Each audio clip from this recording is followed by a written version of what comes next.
this distinction between a relationship and a function is a little bit hard to understand. One thing, again, we're looking for is this idea that in a relationship, these are all relationship. In a relationship, we can have one element in the domain relating to two elements in the range. Okay, but in a function, we cannot have that happen. Okay, so in these cases here where we have this one element relating to two elements in the range, okay, this is not something that we can have. And we're going to start talking about domain as an input into a function and the range as the output to a function. So when we input something into some function, we can't have two different answers. So an easier way to maybe look at this is when we understand it from a graphing perspective. And this is something that we're going to do extensively. We're going to graph relationships. We're going to see what the picture of the relationship looks like. And when we do this, we usually relate X as our input or our domain. Okay, so this is I'm going to put as our domain. Actually, I think I had it in red. I'm going to write it in red. So this is our domain along the X. Okay, so I'm just going to put in the brackets X here. That's our domain. Okay, we could also think of that as our input. Okay, domain, input, X. We're gonna kind of group that all together. That's our input. And the range is going to be our Y along the Y-axis. Okay, or vertical. That's our Y. And we're going to call the range our output. So that's the output of our function. Okay, so we're going to input a domain and we're going to get an output Y, which is our range. And we can then use a slightly easier test to determine whether something is a function or not.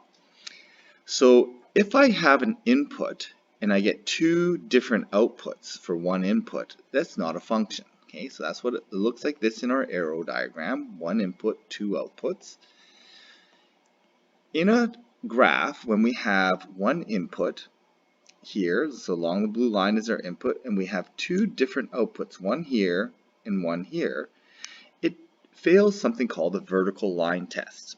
So here, if I draw this blue vertical line, it passes through the function twice. So it fails our vertical line test. And this is going to be our test for functions when we have graphs. If we can draw a vertical line and it passes through there twice, anywhere on the graph, it fails the vertical line test and it is not a function.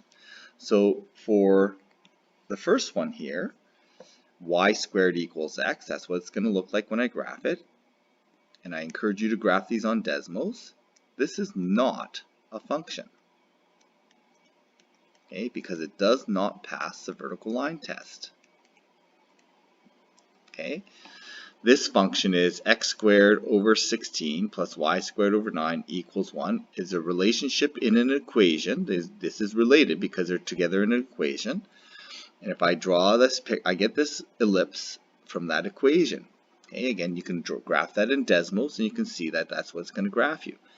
And if I draw a vertical line, again, it fails my vertical line test. So this, again, is not a function. It fails the vertical line test.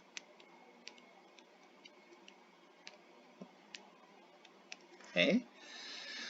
So if I take a look at this one here, this is y equals x squared. This is what it looks like when I put it in a graph in my graphing tool.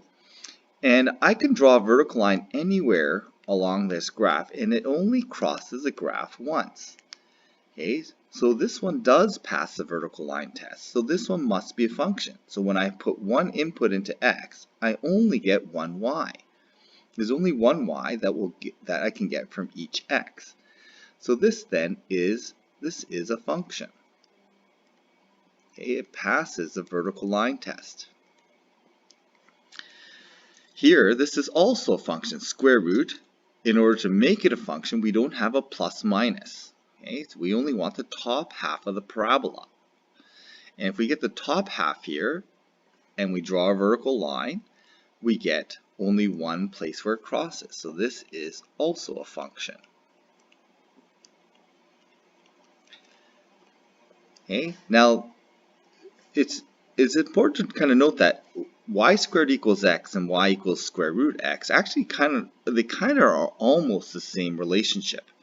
Okay, they are very similar relationships, but because we've defined square root as a principal square root, it allows us to make the square root a function, whereas y squared equals x is not a function. Okay, because it does not pass the vertical line test. For every x, we could have, like for example, x is 9, y could be plus or minus 3. Okay, so we have two possibilities here. When x here is 9, we only have positive 3 as our y, because square roots are only defined as positive. And the reason why they're done that way is because we want to make the square root a function. So the vertical line test is one way we can determine if something is a function. The other thing is our arrow test. And what are we looking for? Well, we're looking for something like this. We're looking for this issue right here, where one domain maps onto two range values, or one x has two y's. Okay, and if it has that, it fails our vertical line test. So this one is not a function. Okay, so this is not a function. All the other ones have one-to-one relationships, so those must all be functions. Okay, so this is a function. This one is a function, and the last one is also a function.